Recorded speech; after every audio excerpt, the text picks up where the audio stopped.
The most rewarding thing for me was the final editor's cut. Reached out to my community, they all, bought it, but what you don't know is when they're actually going to read it.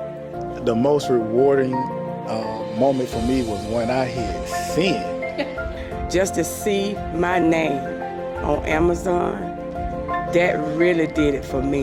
My daughter saying, "Mom, you didn't write a book, you wrote a chapter in a book." My children asked me as we were getting out of the car today, they said, "So Mom, does this mean that you're famous?"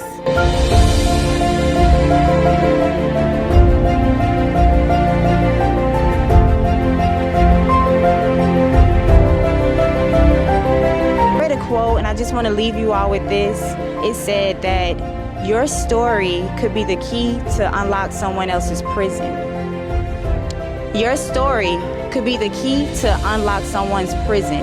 Sometimes we all we see is what's happening to us, and you don't know the power of your story. Our stories impact people that we will never meet. This story could be translated into a whole entire different language. And so I just want to thank them for entrusting me with their stories. And I hope and I advocate for you all to consider sharing your story as well. Thank you. Please meet us out. God bless you all. Hold up now. I got 2 pastors for parents. And Lynn about to have me doing a little 2-step. All righty. So now we will move on to the occasion by Miss Lexi Mutcherson. Lexi. Let's give her a hand as she comes on down. Lexi.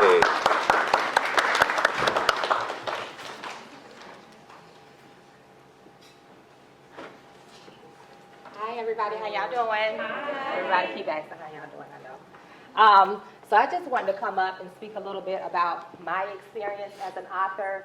I was in the very first book called Phenomenal Faith. Of course, like Carlos said, my sister loves to ask phenomenal favors of us all. Yes. Microphone? Okay, can y'all hear me a little bit better now? Okay, perfect. So I started the book.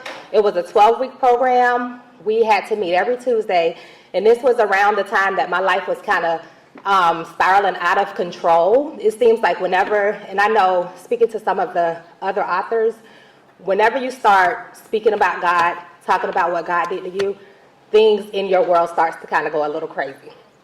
Me and my whole crew that was in that book, all 12 of us, we all had similar experiences, right? I was all the way out in Phoenix with my business. I have a logistics company, and things were kind of not going so great with the company. And here I am every Tuesday trying to meet, and I had just had my 1-year-old daughter.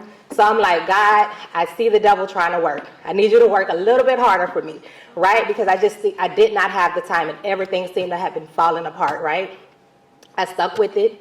I was the last author to get my story in. I actually had to take a trip to stay in the hotel so I wouldn't be around my kids, so that I could actually get my chapter completed, okay? So it does ask a lot of us, but like I stated, when you talk about God, it seems like the devil, he does not want your story out, right? So if you have a story inside of you that you want to tell, that any type of phenomenal faith, forgiveness, favor, whatever it is that you need to talk about or want to talk about, please get your story out. Do not let the devil keep holding you back like he tried to do me. Okay, Tony is the perfect person to put this together for you guys. If you are interested, just talk to her at the end of the program. But please understand, life gets crazy for us all, but we have those stories, and we must share them because it could help anybody, okay? Telling your experience could help anybody. And I think that is all I'm supposed to get up here and talk about. All right, thank you guys. Thank you, Lexi.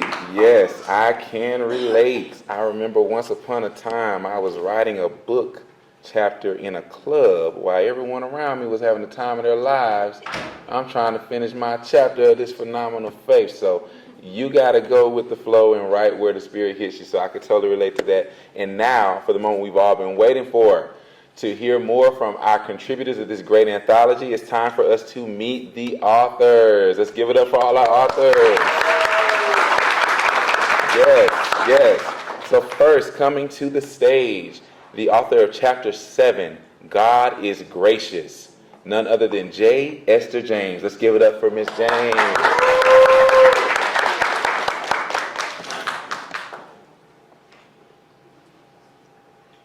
Thank you so much, and thank you for the introduction. I am Rukiya, and I'm so glad to be here today and be on this side of writing my first piece of work with my fellow authors. Thank you all for coming here to support us. I'm empowered by my faith, passion, and community. In that community, some of that community is here today. As a new author, I aim to transform lives with God's wisdom through my learned life experience. That was my motivation for doing this project with Tony. I've always had a lot of words to say, to write, to read, and to ponder, and my family and friends can be a witness to that. But this experience was no surprise to them, but to me it was a bearing of my soul in a way that I don't normally or have never done before, but one that was very much needed. We all belong to families, communities where stories live and come alive as we share and pass down from generation to generation. I've always lived to sit at the feet of that wisdom, and for me, that's what this anthology was all about. It was a collection of hard-earned wisdom from me and my fellow co-authors. I am a proud mommy-in-chief of a beautiful and dynamic 7-year-old whose with God's grace, I've been able to manifest a rewarding life of enriched experiences, relationships, and a career that all beautifully creates a tapestry for me to share this story with you. So please enjoy my Chapter 6, Unrelenting Mom Guilt, while I leave with you the intro to it. Phenomenal forgiveness in my life is not a one-time event. It is perpetual, fluid, dynamic, and often necessary to sustain one's health and healing mentally, emotionally, spiritually, and physically. Phenomenal forgiveness in my life is not about me, although it starts with me. It's about my legacy and the generations to come. When I open up my heart to forgiveness, it is unlocked in my daughter's life. When she sees me activate forgiveness phenomenally in my life, by taking responsibility for my own mistakes and my own failures, through my words, through my actions, and through my love, she is empowered to do the same. It is my prayer that you or someone you love will learn something that frees you in my humble story. Thank you. Chapter 3, Being Black in 1496, Mr. Torry Williams. Mr. Williams.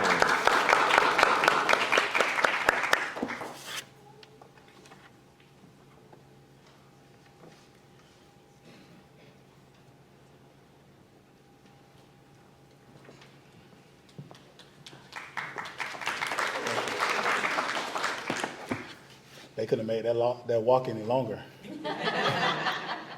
So I thought I was on the runway for a second.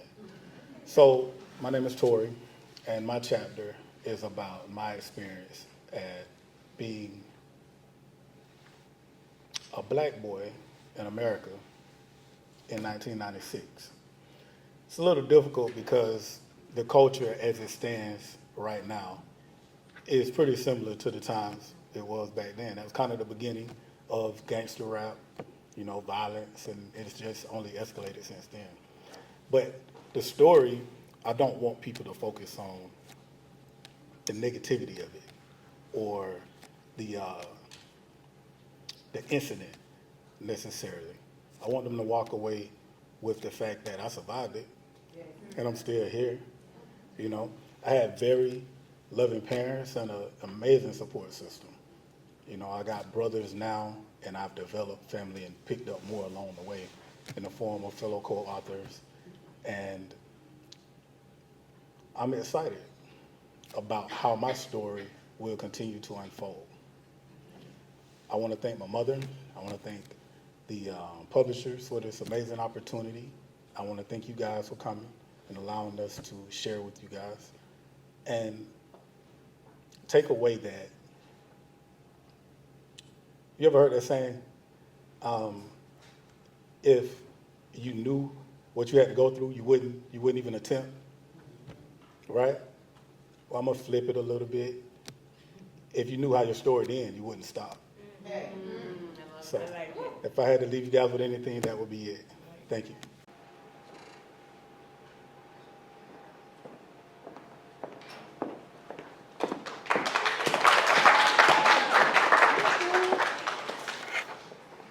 Hello, everybody. Can you hear me? Oh, I'm just so glad to see all of your faces.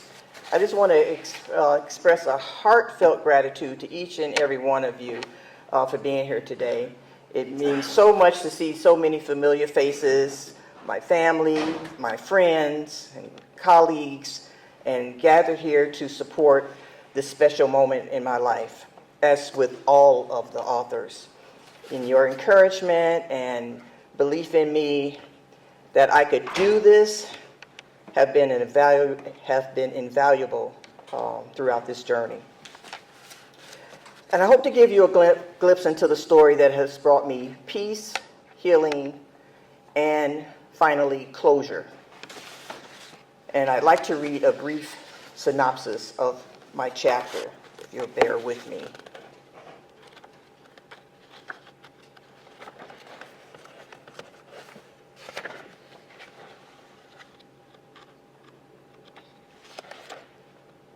When memories hurt, but grace heals.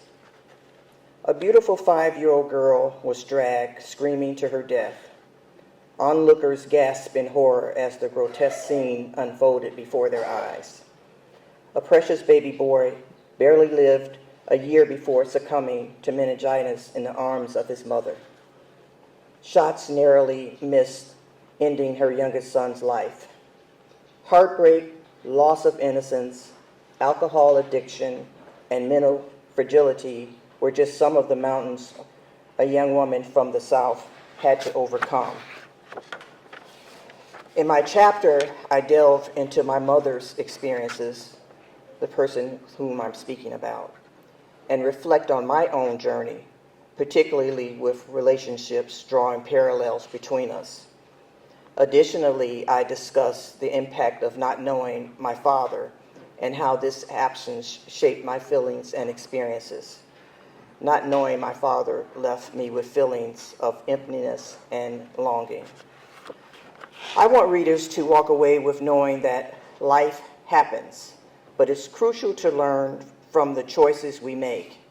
We learn something from everyone who enters our lives. Some lessons are painful, some painless, but all are invaluable. They're priceless. So whatever hurts others may cause, allow yourself to feel the pain, let it heal, and forgive. And I just want to say kudos to all of my fellow authors for their journeys as well. And one other thing, my mother's journey taught me that forgiveness is not only about pardoning others, but also about releasing ourselves from the weight of our regrets. Thank you. Amazing, amazing. I heard her mention an angelic name of Canella Jeffries. Man, if you've had the experience and the pleasure of crossing paths with that angel, then God has blessed you. Our next and final author for today, the author of chapter 1, Why Me, Why Not Me? Healing the Hurt Others Could Not See. Let's give a round of applause for Nichelle Wilson. Nichelle.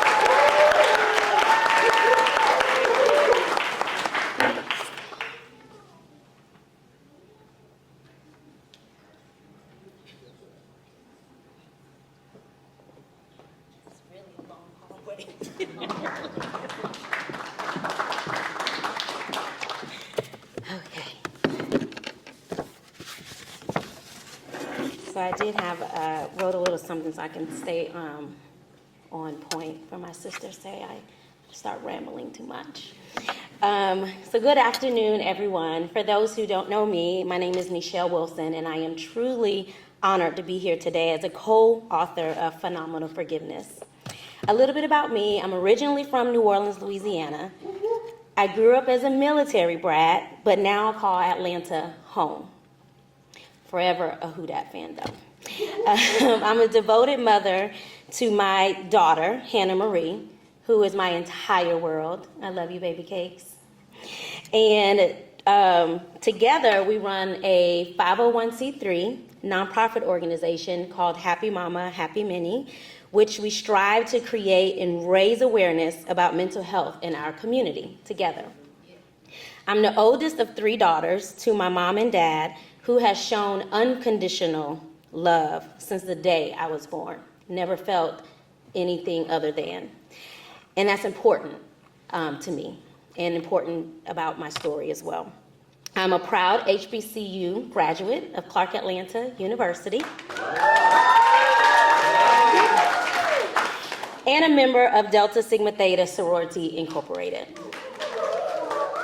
Professionally, I'm a project management consultant, and I absolutely love the work that I do, connecting dots, building relationships, bringing ideas to life, and watching projects come together. Now about my chapter. Why me? No, why not me? Healing the pain that others couldn't see. The title is deeply personal because it reflects my journey from questioning my pain to embracing my healing.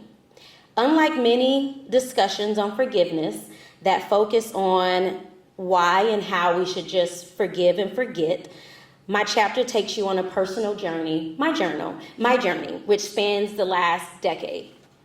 I open a window into my past, sharing the struggles, the setbacks, and breakthroughs that have shaped my path forward, what I now call phenomenal forgiveness. This isn't just my story, it's a testament to the fact that forgiveness isn't a single decision. It's a process. It's hard, it's messy, it's real life stuff.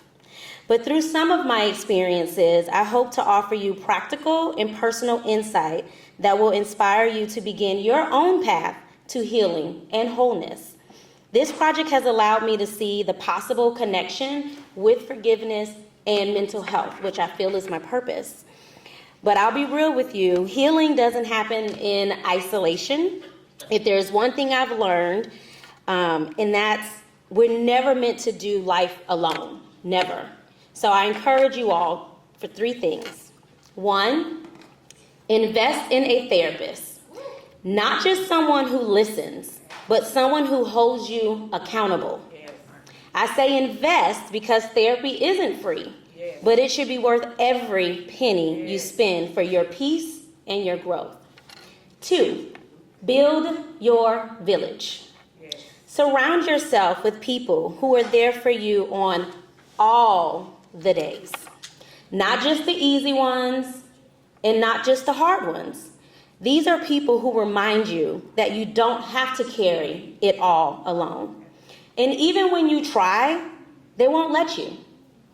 And personally, as a Virgo, I know I need those people to sit me down sometimes. Thirdly, find your voice with God. Build a connection so that even on the hardest days, you know that He's there. For me, that connection has been undeniably from the moment I was born on the 21st. And 42 years of knowing, feeling, trusting that He hasn't failed me yet.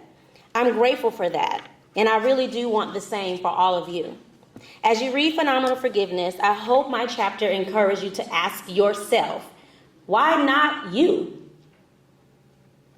Why not choose healing? Why not embrace the process? Why not step into a life of true, phenomenal forgiveness?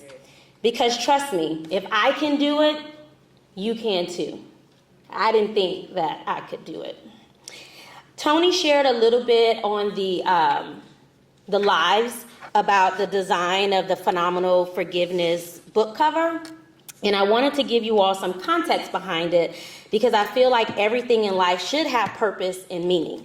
So my co-authors and I, we all came up with different designs and voted, and the one that I designed, they loved, and I love as well. And I just want to share, as you purchase this book from your author that you're here to support, the cover reflects the ongoing transformative nature of forgiveness.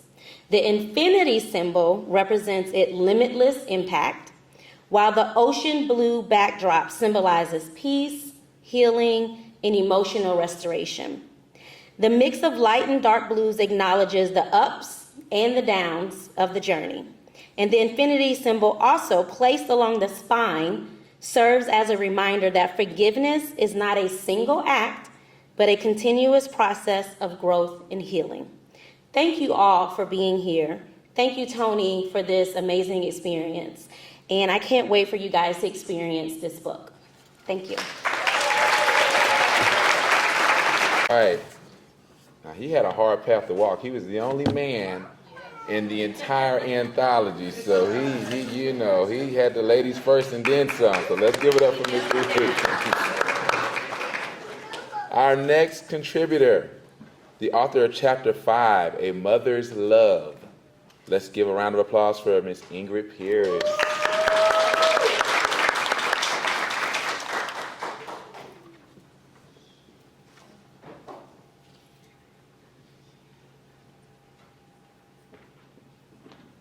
He wasn't kidding about that walk.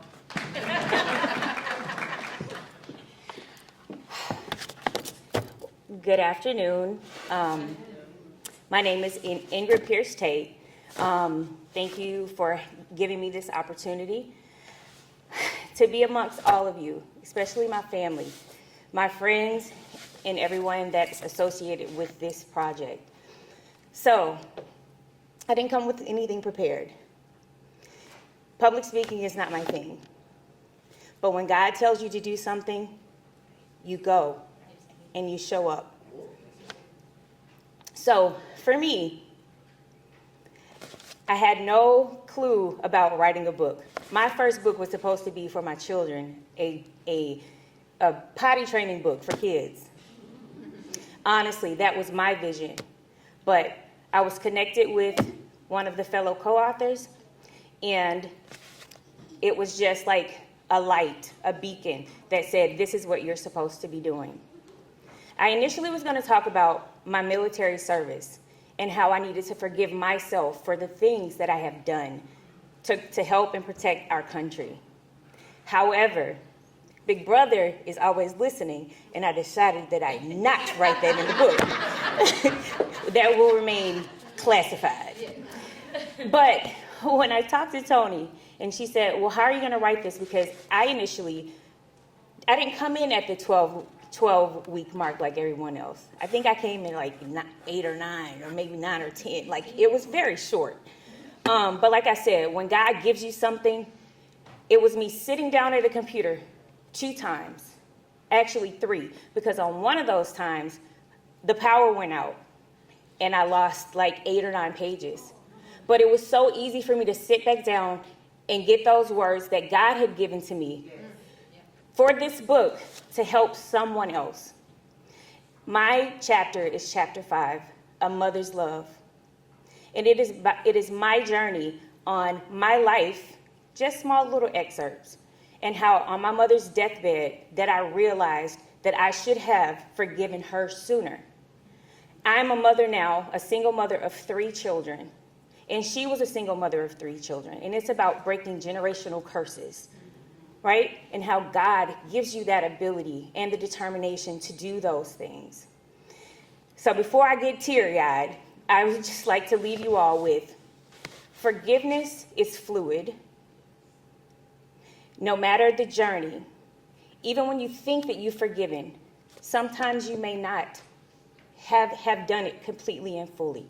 But just go back with God, and you will have all the strength and all the ability to continue to do those things and to continue to forgive. And I will leave you all with the last stanza of my chapter. My son raised Logan, Landry, and Langston Tate, who are here today, and my sister. Thank you so much. My son rays remind me daily of the beauty in new beginnings. They push me to be the best version of myself, to love hard, to forgive quicker, and to shine despite the storms. Because I've been through a bunch of storms, guys. In their laughter, I hear the echoes of redemption. In their eyes, I see the reflection of resilience. In their love, I find a purpose in pursuing continued happiness. This memoir is not just my story, it is my mother's story too. It is the story of every woman who has endured, every child who has risen, and every soul who has chosen to break chains instead of wearing them. It is a testimony that the past does not define your future. And love, no matter how complicated, will always leave a mark. So I honor my mother, I honor myself, and most importantly, I honor the light that continues to shine through me and my sun rays. Thank you. Today is the author of Chapter 8, From Love to Devastation to Freedom. Let's all give a round of applause for Janice Harley. Oh. Janice Harley, everyone.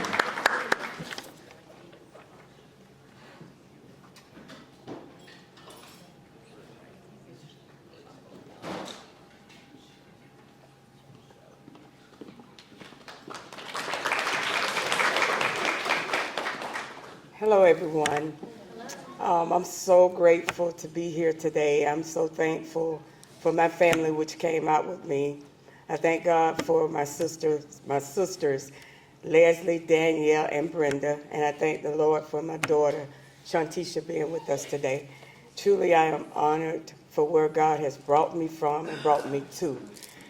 When this began in my life, and I do also want to thank the Lord for my co-authors and all of their support and all of the information that they poured into us as we went through the process.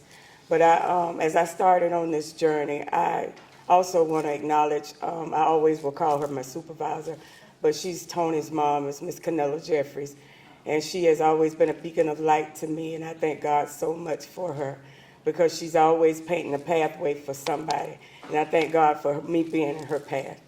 So I can remember many times she will attest that I will come up with something phenomenal to do, but I always will sabotage it and talk my way out of it. So when I got to this point and Tony reached out to me, when it came down to doing it, I was all excited about my part into this anthology. But as the weeks went by, I began to sabotage it. I began to try to back out of it because as you were reading this read my story, which is chapter 8, from freedom. Okay, let me get it right, y'all. From love to devastation to freedom. But I would always try to sabotage it because I always want to hold on to the pain. I would rather hold on to it and try to deal with it than release it. I always felt like it was my best way, my best defense, because I don't have to feel it. I feel it while it's going on, but to try to rehash it and pour it out and give it to somebody else, it's just, to me, it's just too painful. If it hurts me, I just rather for it to hurt and be done with. But when it came to the sabotaging of it, and as many times as I tried, I would always either hear something from Tony or I would hear something from Miss Jeffries. But I do thank God, because at that point in my life, I look back at the history of my family, and my family went through a lot of sickness and illnesses. And I do believe that a lot of that was due to unforgiveness. And I saw myself going down that same spiraling road. And as I began to suffer different illnesses, and when it got to the point that I couldn't take it no more, because what the doctors wanted me to accept at that point, I just couldn't accept it, because I know who I serve. And with me knowing who I serve and believe in, I know that God can see me through all things. And I had to believe that, and I had to take hope to faith. I had to realize that the life that I was living at that moment did not define me. I had to make the choice to do what was best for me. And at that moment in my life, I did it, because I knew that forgiving and letting go of things that I was harboring and holding on to was a giant step for me. And it didn't just deal with what I was experiencing at that moment. It went all the way back to my childhood, where the things that I held on to and I did not want to let go. I realized that phenomenally, I can do this. I can let this stuff go and walk away free.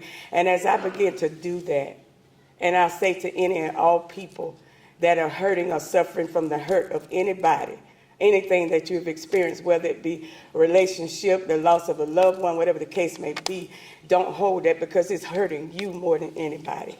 So I just thank God today for my output, and I'm just proud for that, whatever I've said in the book, that it will be a blessing to all.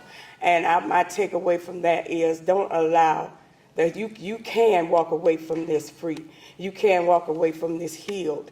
And no matter how you have hurt or who has hurt you, we know that Christ took more pain than we ever will. So with that being said, we can get through all things with Christ, because we are redeemed by his blood. So I thank God for you all. I thank everybody for your listening ears. And I thank God most of all for those that are here to support me and love me. Thank you so much.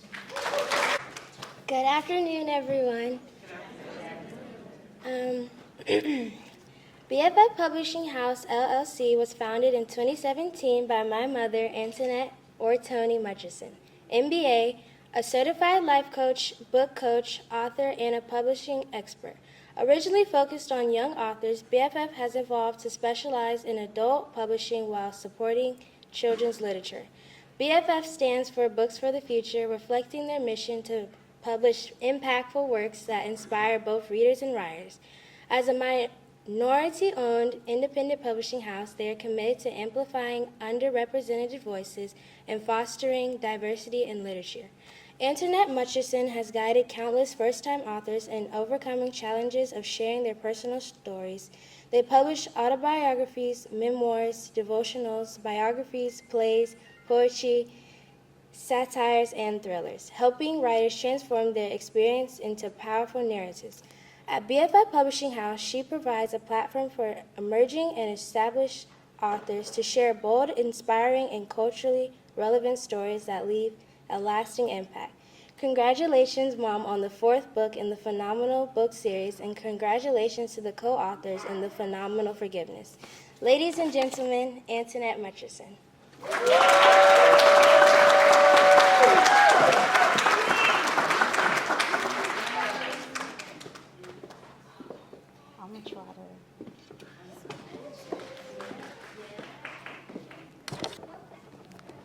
Hello, can y'all hear me okay? Yes. Okay, great. Thank you all so much for coming out and supporting. This means so much to me. This is our 4th year. The reason why it's kind of low is because it's being fed to the video, so that's why it's a little low. So I do apologize for that, but this is what they told me to come and speak on. Did you all enjoy the program? Yes. Thank you. Have you all started reading the books? Yes. Wonderful. Not yet? Okay. Okay. Everyone received a digital program. Did y'all open it? My eye is running. All right. And so one page is, I need your help. I need you to help me decide on the next phenomenal book. Should we do Phenomenal Fate, Here Because I Was Destined, or Phenomenal Foundation, Here Because I Was Restored? So you all can vote on here and help us out. I just want to thank all of the authors. I want to thank you all. And I want to thank the editor. Riel, please stand. She edited every single word in the book. We are about to close this program out. I just wanted to express my gratitude. Please go and meet the authors. This is going crazy, my makeup. I'm sorry. And I'm a little emotional. I do want to cry, but this is not that. Please go and support the authors. Please go love on them. I read a quote, and I just want to leave you all with this. It said that your story could be the key to unlock someone else's prison. Your story could be the key to unlock someone's prison. Sometimes all we see is what's happening to us, and you don't know the power of your story. Our stories impact people that we will never meet. this story could be translated into a whole entire different language. And so I just want to thank them for entrusting me with their stories. And I hope and I advocate for you all to consider sharing your story as well. Thank you. Please meet us out. God bless you all. And thank you to the MC, my best friend. He's right, I did ask for this phenomenal favor, and he stepped up, so please give him a round of applause. Thank you to my sister. Thank you to just all my family and friends, any phenomenal authors from other books, please stand. Whoop, whoop. I see you in the back. Thank you, thank you, thank you, thank you, thank you all. All right, and I would love to talk to some of you all as well, so meet me at my table. God bless.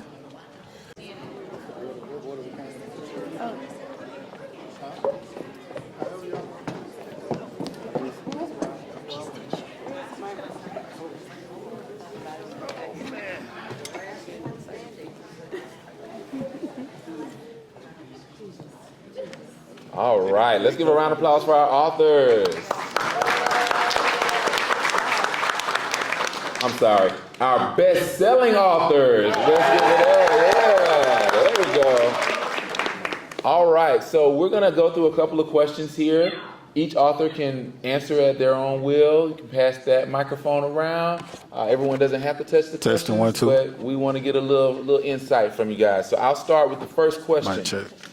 As an author that had to write something that was introspective, could you all elaborate on how writing about forgiveness in particularly Mic check, impacted mic check. your personal healing journey? How writing about forgiveness impacted your personal healing journey, if you had some unfinished healing to do. So, hi, I'm Ingrid. So for me, can you hear me? So for me, how forgiveness impacted me. So like I said, when my mom was dying on her deathbed of stage 4 cancer, we went through some things, you know, as growing up. And the question was posed, what would you have done while she was going through that? And I said I would have forgiven her sooner. But now going through the things that I'm going through as a mother myself, I have to find grace in myself with trying to rear three lives, you know, to make them better children and better citizens of this world. And in that, me finding the forgiveness in her helps posture me to know that my children will have to forgive me for things that I'm going to do, because we're not going to be perfect. So that's how it helps me.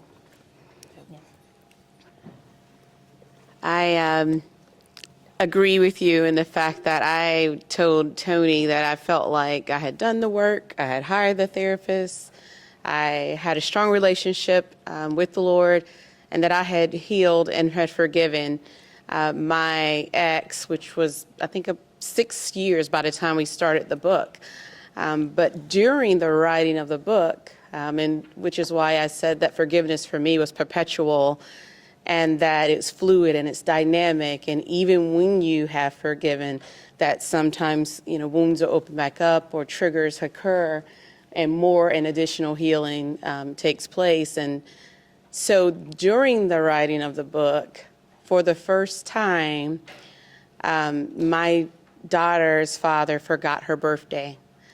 And that sounds simple, but we know we were all kids once. And the most important day of the year is your birthday. Matter of fact, my kid starts planning. Once the one is done, she's thinking for the next year. What am I going to do next year for the birthday? So it's a really big deal. And that was the first year that she also was like, hey, you know, Dad usually comes, you know, for dinner or for whatever is happening. Why don't you invite him to the classroom treat celebration? And so during the process, basically, was invited, a lot of things, I guess, was going on with him, and wasn't able to make it and completely forgot the whole day. And my daughter, who I thought was going to be crushed, all of the forgiveness that I had, you can imagine, went out the window that day.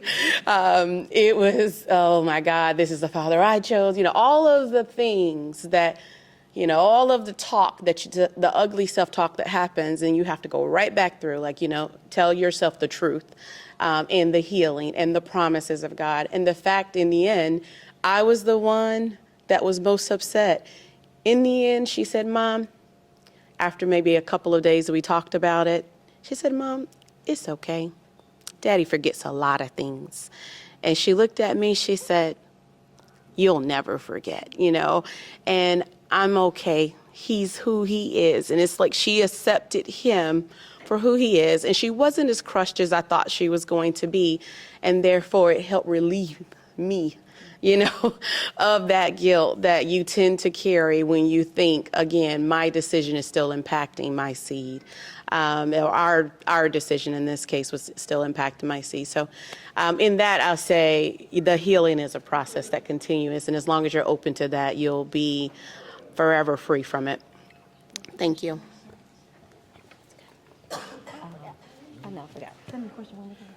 How your journey in writing impacted your personal healing. Okay. Similar to what the other two ladies mentioned, I think for me, it was a little different because it kept reopening up things that I thought I forgot and forget, you know, and it really didn't. So it encouraged me to have even deeper discussions with my therapist and say, hey, I thought I had let this go, but I didn't. And then realize what some of my triggers were and how to handle people in those situations. So for me, it let me know that it's not something that is just I may wake up today and remember what you did to me that hurt me. And that's okay too, if you don't necessarily forget. But how you express yourself and handle situations, especially when you are a leader in the community and you are a leader in your family and you do have a child that loves everything about you, you're more mindful of how you react in those situations.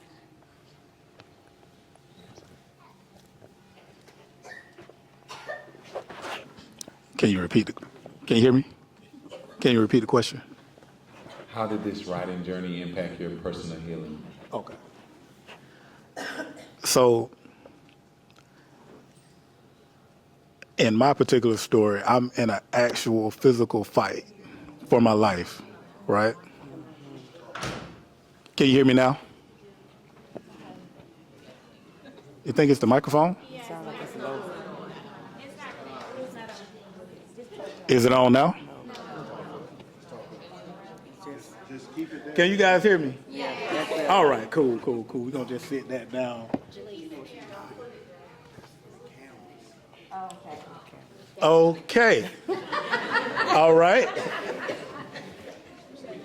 We're going to just do the news. So, in my particular story, I'm in an actual fight for my life. And when somebody is abusing you in any way, it's very hard to let that go. It's not going to be one of those things you're going to be like, oh, I forgive you. You know, that was just one cheek you slapped me on. No, it didn't happen like that for me. I was very, very angry, and I didn't even know who to be mad at, but I think I was just disappointed that I wasn't able to step up for myself the way that society expects us as men to stand up for ourselves and defend ourselves. If we can't defend ourselves, how can we defend the ones that we love, right?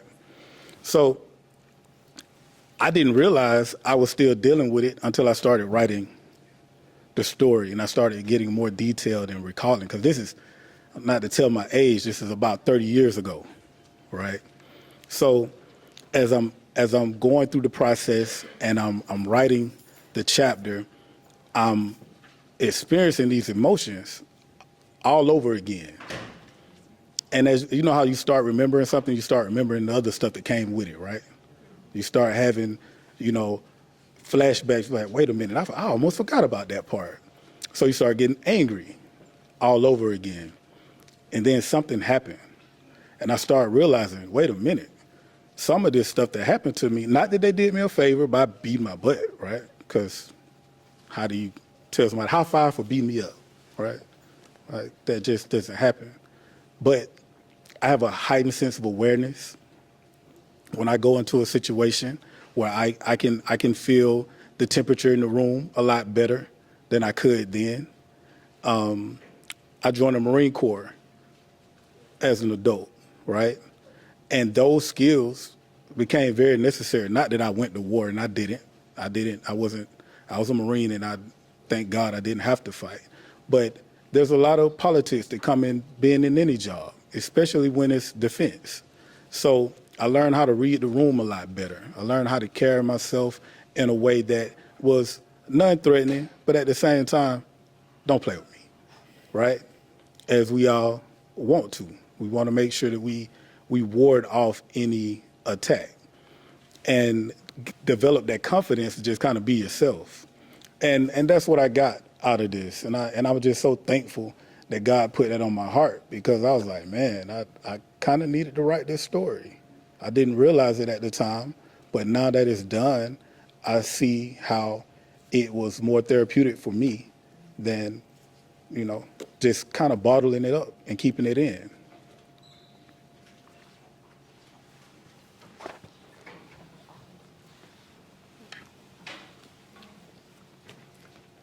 Okay, well, for me, as you read in my chapter 8, I'll talk about losing focus. And once I lost focus, I took my eyes, how the Bible talks about, well, different folks talk about, and you hear about biblical stories of straddling the fence. And I can say for myself, I was kind of leaning towards that. So my focus was not where it should have been. And with my focus not being where it should have been, I took my eyes off of God. And I'll say today that me personally, I cannot go through this or could not do this without God. So it took God to help me to get past what I was dealing with once I refocused. And that you will also find in the story. I had to refocus and get my attention back and put my focus back where it needed to be able to get to this point in my life. And once I was able to do that, and then I began to write that chapter, then I was able to realize that I could be free because my focus was back. My attention was where it needed to be. And with God, again, I say all things are possible, because with Him and the Spirit of God with me, I was able to release what I was feeling on the inside. And yes, we often say, we often hear forgive. You might forgive. They say forgive and forget. But you forgive. You might not forget it out of your mind, but you can't forget it out of your mouth. So I had to get to that point in my life where I let it go and I was able to heal. And when I began to write this book, it allowed me to realize that I could be free and I could walk in freedom because I had regained my focus and put it back where it needed to be.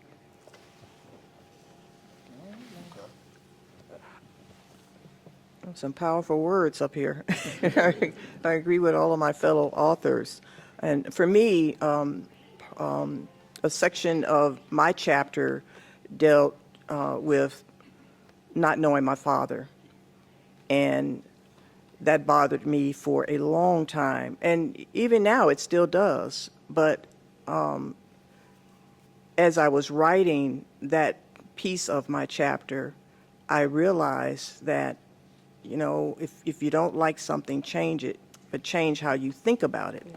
So I had to change how I thought about my mother and her keeping that secret from me, or keeping his name. I had a name, but I don't know how authentic that name of that person really was. I never saw a picture of him. Just never really knew who that person was. And like I said, that bothered me for years. But like I said, as I was writing my chapter, I realized that I had forgiven her years ago. And my mother's been gone about 20 years now. And I thought, well, why am I hanging on to this? This is something that I have to forgive her for, which I already did, and let's just move on. I still have that feeling of emptiness and of loneliness, but it's not something that's taken over my life, and I'm not, just focusing on that all the time. And that's where you can forgive, but you don't forget. And I still have that memory, but like I said, I don't focus on it, and I've just learned to let it go. Amazing, amazing. The next question I want to ask is, what do you hope readers take away from your chapters? What's the one takeaway that you hope you've imparted in your chapter? And I think I mentioned this earlier. What I would like readers to take away is that you're going to always, come across someone or situation that may not be so pleasant. Some lessons might be painful, some painless, but they are all invaluable, and they all are lessons that you can learn from. You may hurt, but allow yourself to heal, allow yourself to forgive, and just move on from it. Because not forgiving, that can just really tear you up inside. And, that's something that, I personally don't want to, feel constantly. I want to be at peace. I want to be happy. So I'm really learned just from this writing to just let things go and not internalize, situations to the point where it's affecting me emotionally and physically. And so that's, my takeaway from all of this, in this journey that I've been on. Okay. What I would like to encourage everyone to take away from this is that even though we go through a lot of things in life and we hurt, from different reasons or different things that have happened, we don't have to allow that hurt to define who we are. And we can walk away from that situation free, because a lot of times we'll look at a situation and feel like that's just the end sentence. You just stuck with whatever the results of that was. And we allow that thing to define who we are for the rest of our lives. And I can attest to that, because until I got to this point where I did the anthology, I just consistently just saw myself just not, rising up, not achieving much no more than the normal different things. You got a job, house, car, different things of that nature. But to really phenomenally achieve something, I just saw that as something that was for somebody else. I was always the one watching somebody else do it. But once I came to the point of refocusing myself and getting myself back on track with God, I was able to see then that I could be that one sitting right where I am today, because I learned how to forgive and let it go. And again, and I say, it took me refocusing my attention back on God, which is the key component for Janice. And I can say that for a lot of us, we have to refocus our attention back where it needs to be, because God is our biggest motivator. He's our biggest supporter. He's our biggest encourager. He's our biggest pusher to get us through from A to B. And I know for myself that it took God to get me through what I just came out of, which was in my story. It took nobody but Him. And I'm grateful today to know that at all times I had that supporter. But I wanted to close my eyes sometime because I wanted to do what I wanted to do.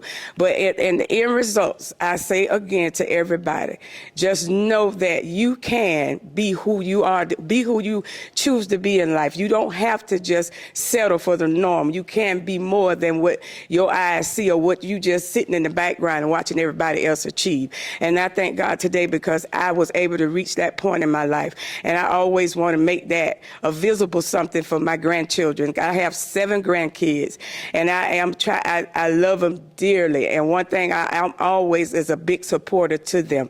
And they'll call me and talk to me and ask me a question, and they want to hear what grandmama have to say. Even when it came down to this anthology, I put in the book that I had 6 grandkids. I put in there I had 4, I'm sorry. But it mattered so much to me to get that corrected, because I wanted them to go back one day when I'm gone on and look in that book and say, my grandmama put me in this book. I always want them to remember that their grandmama did something. Even my daughter, my children, my mama did something that made a mark in this life. So I thank God for that today, just knowing that you can accomplish whatever goals you set forth if you have God in it and the right supporters. Amen. So, man, I can't really add more to that. I agree with everything she said. Definitely establish a relationship with God. It would have been an incredible feat for me to try to write this book by myself. Thank God I had co-authors that could. They can't hear you again. Yep. Thank God I had co-authors to write this book with, right? So, and God being the main author, he's the number one author, right? He allows us to kind of co-author with him, but we have to allow him to do that. Yes. And in certain instances, we can't control the story all the time. We're gonna have to take his lead and allow him to write, and then we just scribe it, right? And then he takes that testimony and he helps build another person up, because it's not just for us, it's for all of us. Absolutely. We should be one body. We should not be so selfish to just keep it to ourselves. I understand it. As I was writing this story, I didn't want to offend certain people, and I wanted to write it in a way that was respectful and not going to create any more instances or welcome in any more negativity, right? So I get it. But like most of the authors have said up here, when God tells you to do something, you need to do it. Awesome. Two things. My memoir of forgiveness started at a very young age, so don't underestimate the decisions you make early on, because decisions you make early on can basically take you through your entire life, and it either makes it harder or easier. And so I thank God for the journey, and I hope it inspires you to tell your story as well.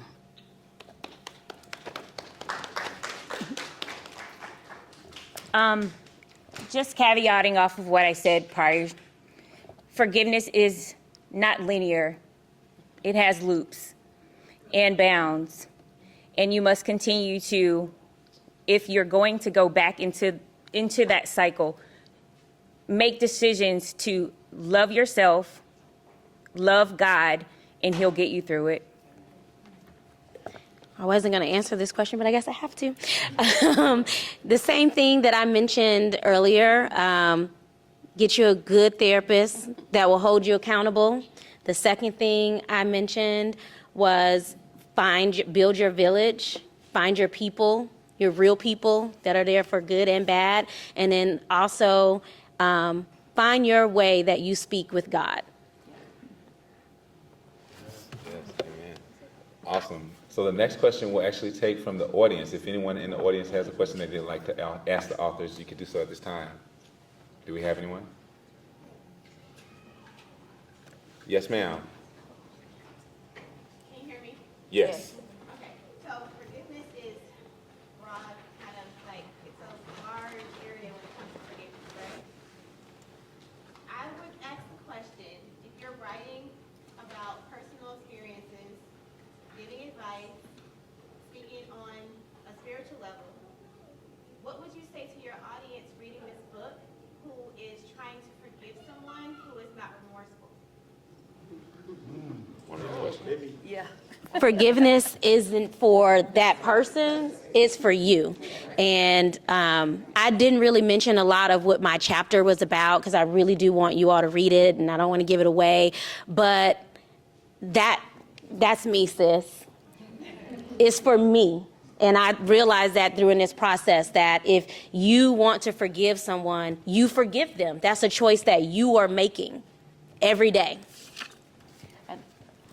I'll just add one thing. It's not just for you, it's for your legacy. Whether you have any children or not, whether it's your nieces and nephews, whether it is someone else in your family, it's not just for you, but it's for people that come after you. And how you handle it will be a direct lesson to them and show them how to handle it. So not just for you, for those that are watching in your life, nieces, nephews, godchildren, they're learning from your example. So for me, every time that I did sit down, it was on a spiritual level. I invited God into my space, to posture my heart for the words to come out, and that's how they did. But literally on my mirror, prior to me even writing it, without knowing that I was going to be a part of this anthology, it says, forgiveness, I can't remember at this point, but ultimately it says, forgiveness is not for them, but it is a gift, right? And it's how you will feel afterwards, because you cannot dictate how someone else is going to live their life and how they're going to treat you, you know? They will probably never be remorseful, but it's like you drinking a vial of poison and waiting for them to die. You're the one that's dying inside. So it's not for them, it's for you, and it's a gift to give to them so that you can feel better. You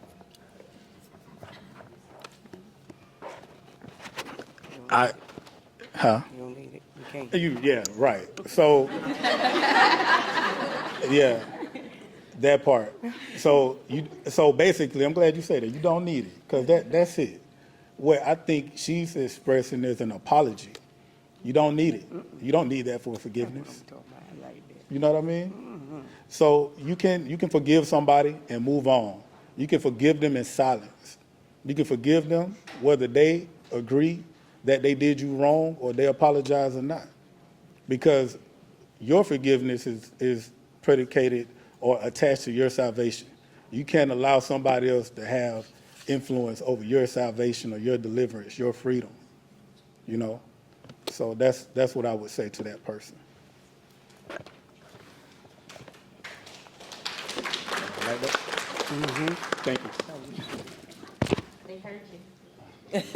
Okay, I would say that you need to focus, or that person needs to focus on taking care of them and healing, or doing the necessary steps that's going to help them to get through whatever that is that has happened. And once you get to that point in your life where you can pray for them, then you let God deal with them. You let God be the one that draws them, whether they come or not. You know, you'll be done did your part. You just that person just needs to work on them and getting healed from whatever happened to them throughout the course of that situation. Work on yourself, work on your healing, work on your peace of mind, work on your deliverance, and let God be the one that gets you to the point that you can actually turn around and pray for them. That's when you really know that you have forgiven, because I can turn around and pray for you no matter whether you turn around and say you're sorry for what you've done or not. I have healed, and now I turn you over to God in prayer.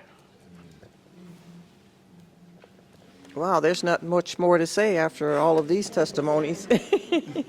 But I totally agree with the panel. Forgiveness is for you. And there's a part in my chapter where I write something. It's a relationship that I was in, and I was waiting for an apology from that individual that I never got. And when I saw that person after being out of their life for years, I embraced that person. And I said to myself, gosh, this had to be phenomenal forgiveness for me to embrace that person the way I did and let that person back in my life. So again, it has to be for you to forgive. Forgiveness to me is a choice. And it's a choice to move past, you know, the hurt and the pain that someone else's causes. Yes. Do we have another question from the audience? Yes, ma'am, in the back. Yes, so can y'all hear me? Yes. So my question is around self-forgiveness, and it could be for everybody or just one person, but what I've learned on my journey to forgiveness, right? I've come face to face to having to deal with self-forgiveness of letting myself even get there, or self-forgiveness of thinking I forgave him, but then, maybe I didn't. So can someone just speak, or what would you say, anybody up there who wants to answer, to someone who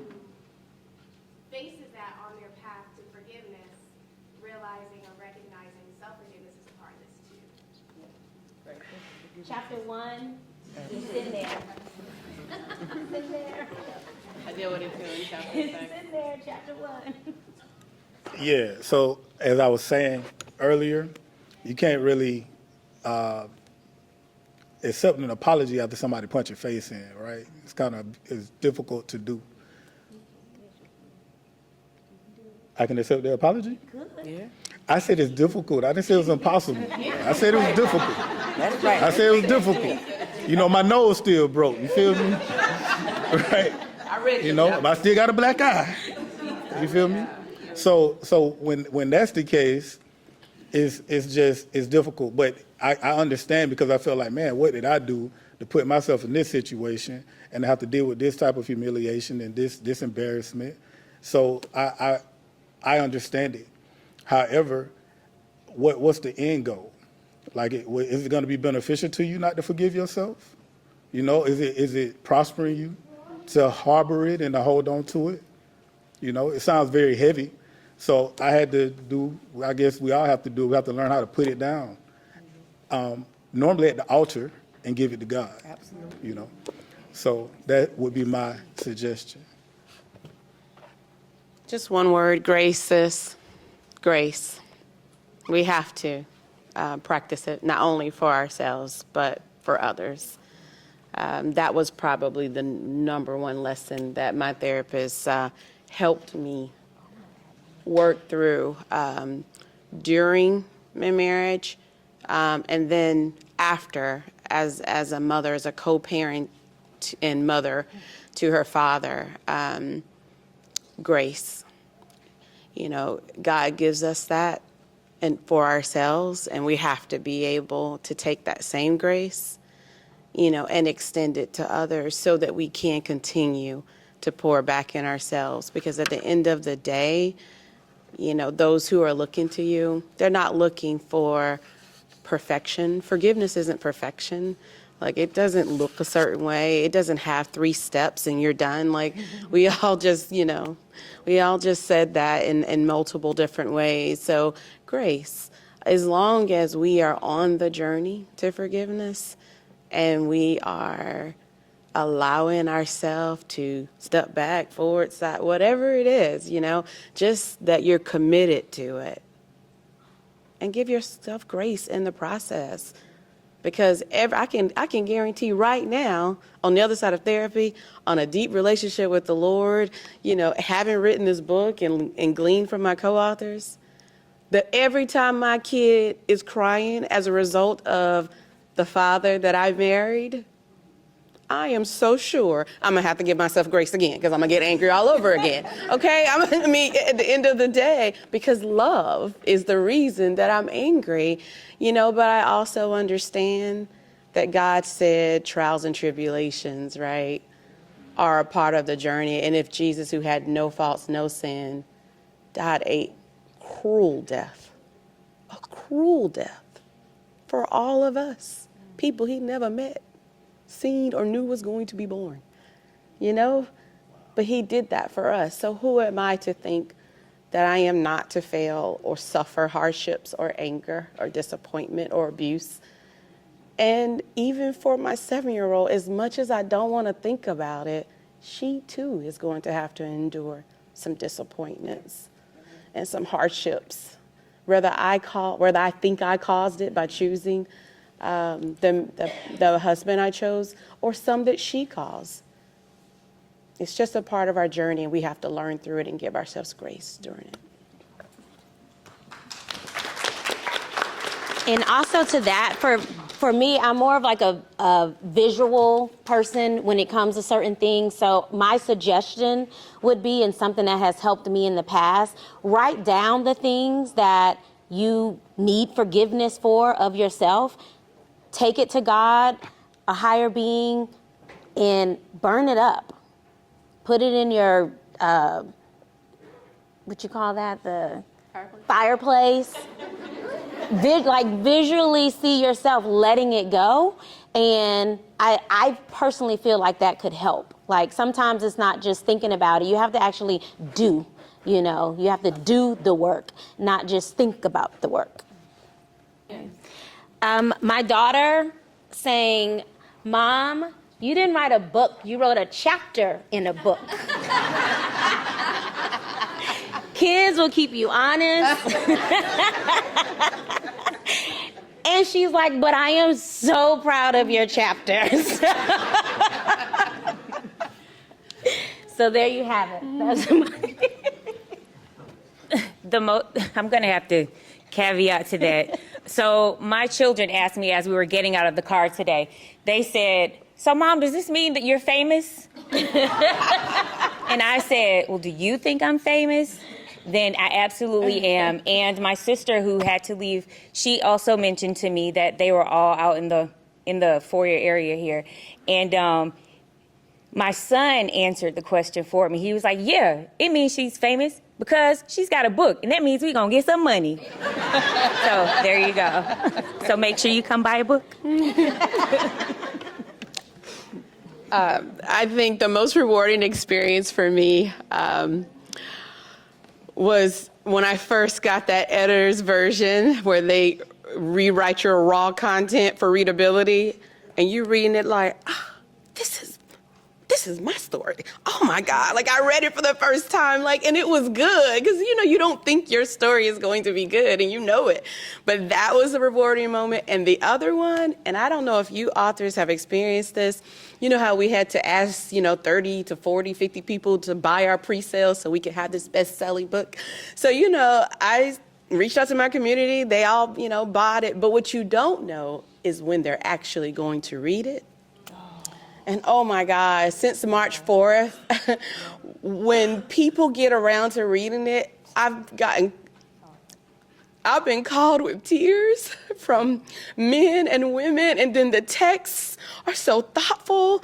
I was like, oh my God, I didn't know how rewarding hearing people's feedback and what it woke up in them and their story and what they related to. And you're learning things about people you've been knowing for 20 years, 10 years, and you're learning new things about them, or 30 years, and you're like, I never knew that. So the sharing has been phenomenal. Gonna make me cry. The most rewarding moment for me was when I hit send. And it was over. I didn't care how it came back. The editor could say whatever they wanted to say. I was like, hey, it's above me now. It's in God's hands. But next to that, it was being able to do something that my family and my friends could show up for and support me in, and they could hear a part of my story and get to know me in a more intimate way. So that was extremely rewarding. Thank you, Mama.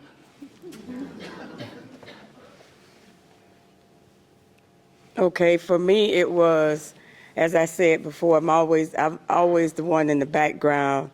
I mean, I can step out when I need to, but I'm mainly in the back watching others, prosper and do dust. But anyway, just to see my name on Amazon, that really did it for me. That really did it for me. And when we got here today, I have a sister that we don't talk very much. And when I got here today, I got a text from her. And in that text, she said that she wanted to get with me because she wanted a book, and that my story could help her push forward because she really needs that motivation. She needs that help. And in reading my story, maybe it can help her to get where she needs to go. And that just really blessed me because, like I said, we don't talk. And to get that from her today, on the day, I could have got it yesterday or some other day. But the way God works, it came today.